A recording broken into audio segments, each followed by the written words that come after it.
नमस्कार दोस्तों, स्वागत करते हैं एक और नई वीडियो में। भोजपुरी इंडस्ट्री की एक और बेहतरीन फिल्म का शूट चल रहा है, जिस फिल्म का नाम है प्रीत की रीत। और इस फिल्म के स्टार कास्ट में आप सभी को नजर आने वाले हैं अंचल पांडे, सुशील सिंह, पूनम मौर्य, सोनाली मिश्रा, चांदनी सिंह जैसे दिग्गज कलाकार। बहुत ही बेहतरीन फिल्म को बनाया जा रहा है। फुल पारिवारिक फिल्म होने वाला है और लव स्टोरी पे ये फिल्म की कहानी आधारित होगा।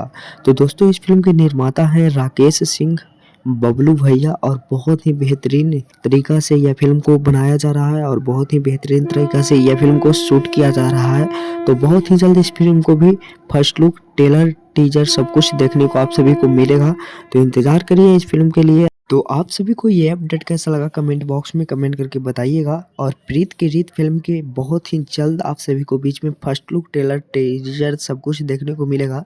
तो ऐसे ही भोजपुरी के हर फिल्म का अपडेट हमारे चैनल पे सबसे पहले मिलता है। तो जो भी लोग चैनल पे नया है तो चैनल को सब्सक्राइब करिए। मिलते हैं किसी नेक्स्ट वीडियो में किसी नेक्स्ट खबर के साथ। धन्यवाद।